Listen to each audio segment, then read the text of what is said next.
Thank you. Bonjour.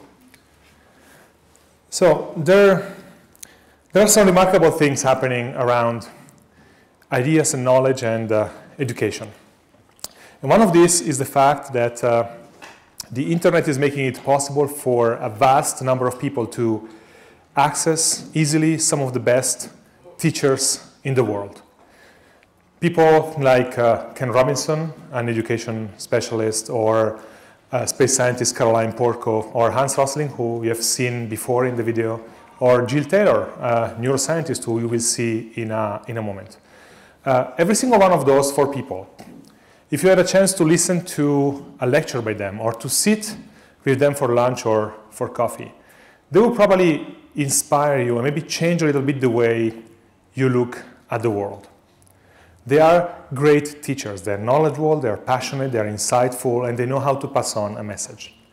Yet, until recently, they only could reach so far because they could reach the students in a room like this during their academic year, or a few thousand people through their books or their articles.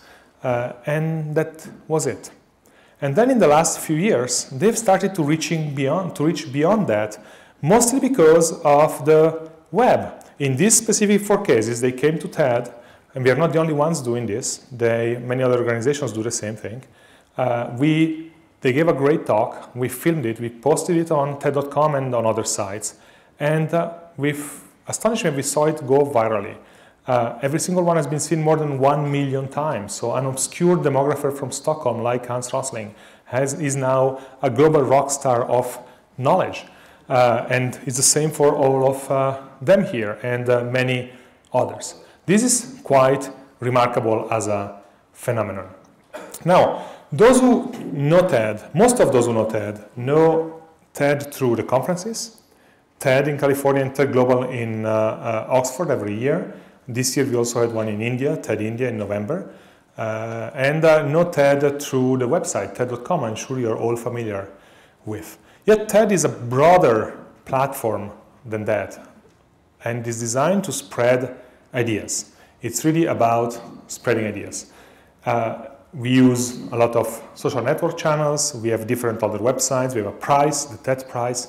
We have a fellowship and many other initiatives around it. And of course, we have TEDx, which you are part of today. And it's really all geared around the concept of spreading ideas. The basic concept that sharing ideas and sharing good thinking is good. And if we can do that for free and broadly and vastly, it's even better. So it's not about TED, it's really about the ideas and the people who have them, carry them, embody them, and share them. So Yves here asked me to speak about a couple of less known aspects of what TED does.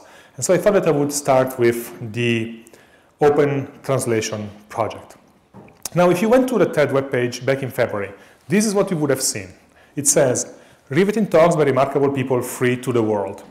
And the talks were there, 500 of them, and they were indeed free. But they were not exactly to the world, because they were only exclusively in English. And that's a limitation we have been well aware of ever since we started posting the videos online. And so, if you go to the page today, you will actually find an additional line that says, now available in Arabic, German, Hindi, Thai, Russian, and more. And if you click on more, you get a list of 58 languages, 59 including English. And there are talks available in every single one of those languages today on TED.com. So let's go to Ken Robinson's speech. There is a menu there that says subtitles available in 30 languages. You can open it up, and of course the default is English, but you can have it in Arabic, in Chinese, in Persian, in Italian, bien sûr en français. And in this specific case, 25 more languages. Not only, you can click up there and open a full transcript of the talk, so you can scan it fast in your language. By the way, this also makes it completely indexable and searchable on Google, which is also an important feature because videos are not easy to find. Specific sentences within videos are not easy to find, and so. So we started this project just in March this year, 7 months ago. So we have gone from talks only in English to talks in 59 languages in 7 months, which is quite spectacular. How do we do this? how did we overcome this barrier of the language, or in any case, start overcoming it?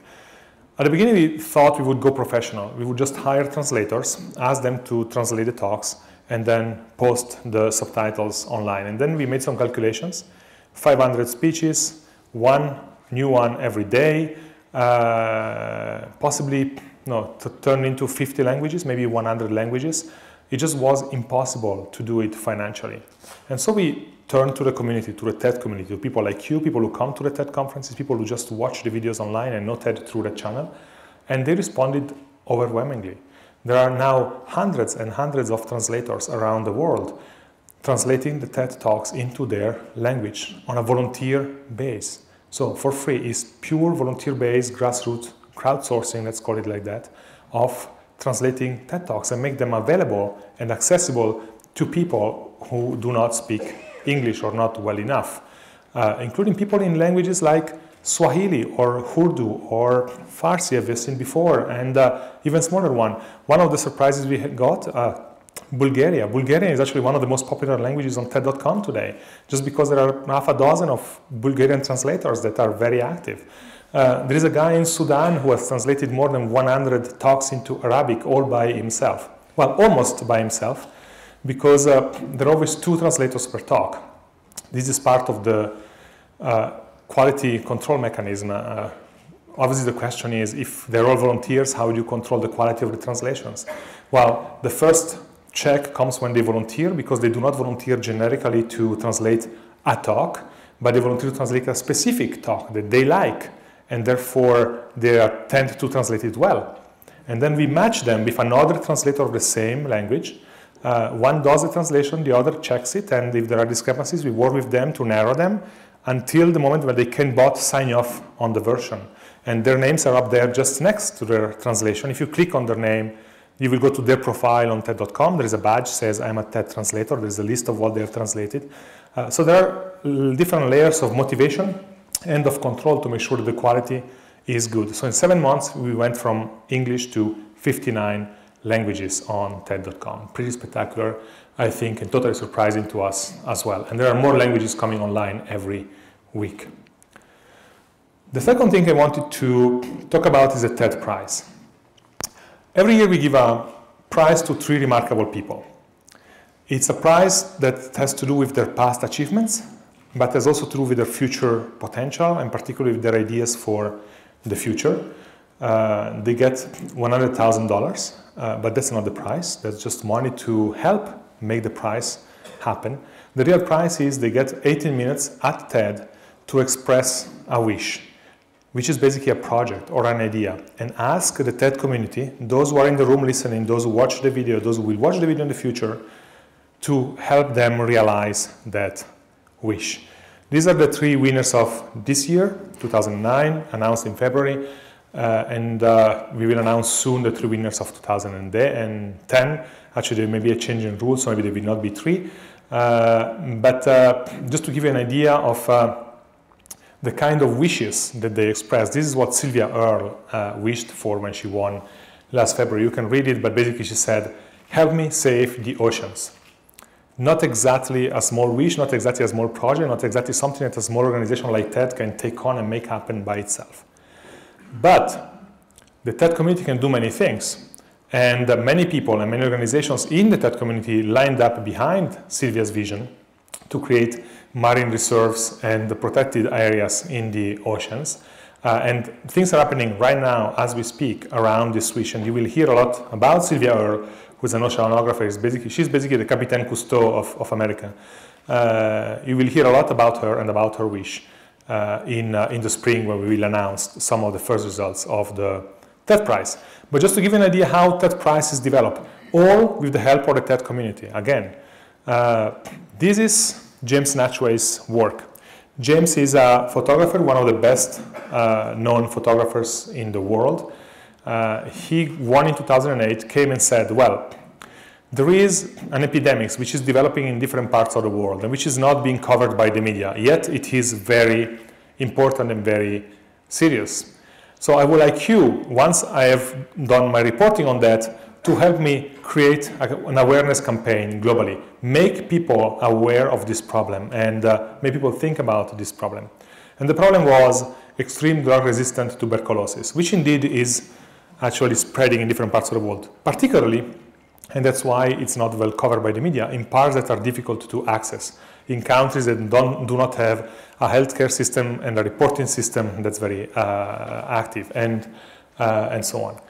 So he got the pictures, and then with the help of many people in the TED community, we could create an awareness campaign for that. So one day in October 2008, those pictures, like this one and many more, were spread all around the world. They were on magazine covers, newspaper articles, and television, on big screens in Times Square and Piccadilly Circus. There were local events for awareness raising in many different cities in the world.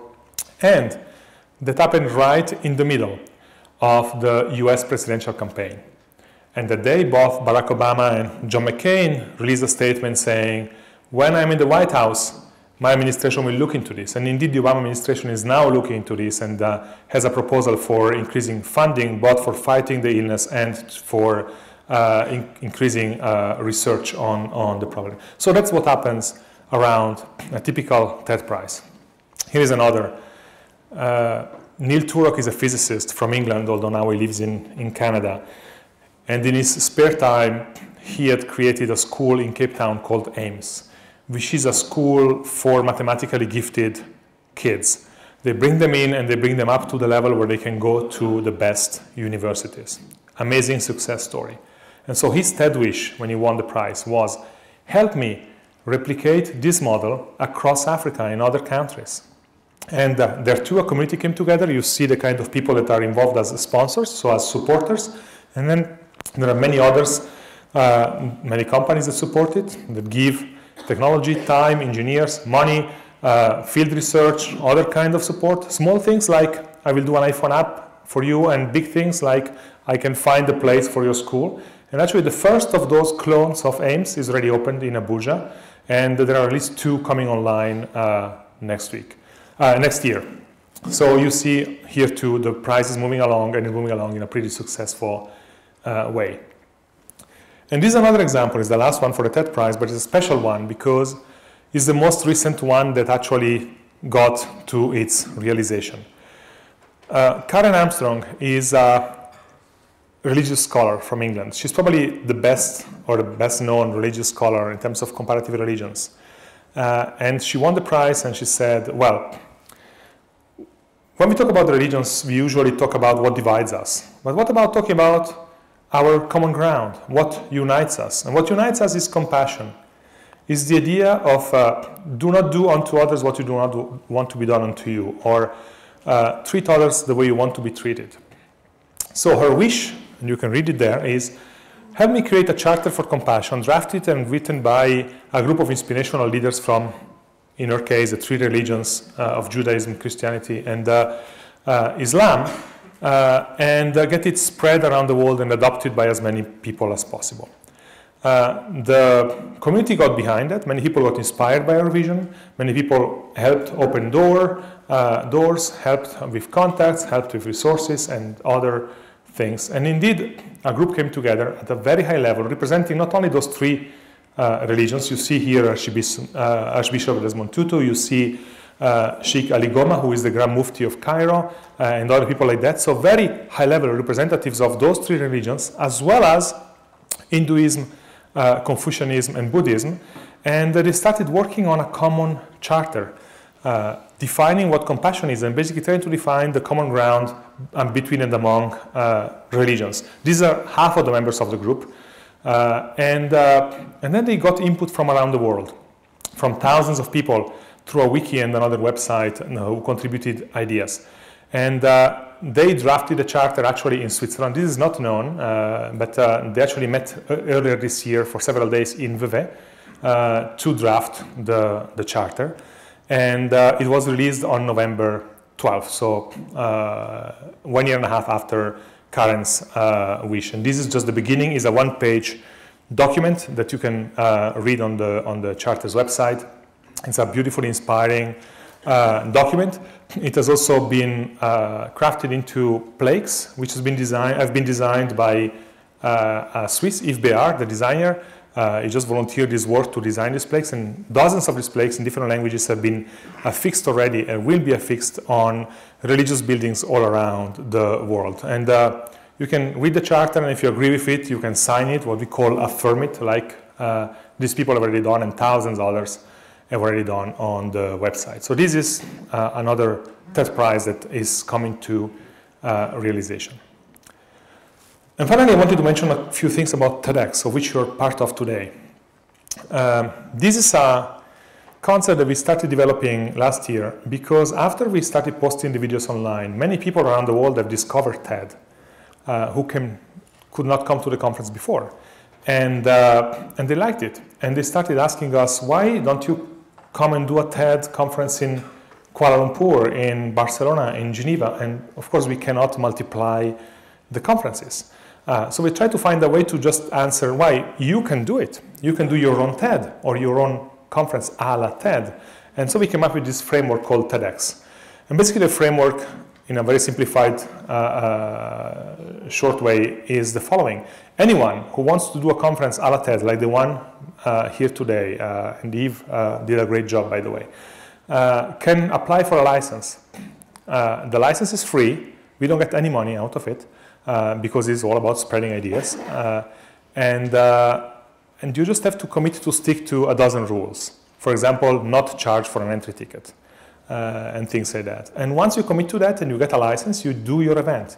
And the event can be big or small, 20 people, 1,000 people, can be short, 2 hours, long, 1 day, can be very ambitious, can be very simple, doesn't matter.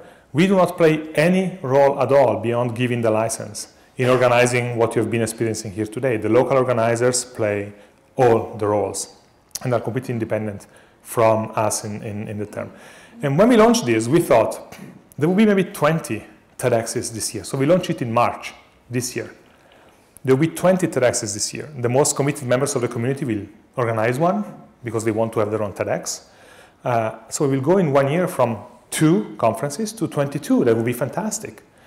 Actually, there have been more than 250 TEDx events already in places as far as Moscow, Jakarta, Stockholm, Bucharest, Tokyo, London, and you go on. Dubai is the one with the big red X, and Sydney, Hollywood, and other places. There have been some who have been actually incredibly ambitious, and there have been some that were just surprises, like the one here you see, TEDx Blue. The Blumen group, the entertainment group, wanted to have their own TEDx, and they did one. Last week there was one in Brussels in the actual room of the European Parliament, TEDx Brussels. 2 days before there was one at NASA with a speaker speaking from the International Space Station, not live because of time delay, but he actually did his speech from there, and then it was showed on video right afterwards. There was a TEDx expedition in China, and they were doing an expedition from city to city and having TEDx events in different cities and so on. And these are all things that are spontaneously created by the community without us having any specific role in designing, imagining these new formats and so on. So it's really quite astonishing how far this is going and how fast. This is Kibera. Kibera is the biggest shanty town in Africa. It's in Nairobi. 1.2 million people are said to be living there. In the middle of it, there is a small church, which is built exactly like the buildings you see there. This is a view of Kibera from the window of the church. And this is what happened there a couple of months ago. There was a TEDx event. They painted a logo on a piece of cloth. They hanged another one. This guy, Tony, is a young entrepreneur from Nairobi. He works on cell phone stuff. And he and a development aid worker organized the event. They brought in a laptop and a beamer, and they selected 4 videos. He gave a short talk about how to become an entrepreneur in Africa when you are a young man born in a shanty town. And then they showed the video, and 70 people showed up. So we go from NASA, from the House of the European Parliament, to Kibera. And all this is totally community organized and in only 7 months. So when we see these pictures at the TED team, we are totally amazed and humbled by how far those 18 minutes when somebody shares an idea with insight and passion can travel and can inspire people all around the world. How I hope you are being inspired today. So thanks for being part of this. Thanks for listening. Thank you.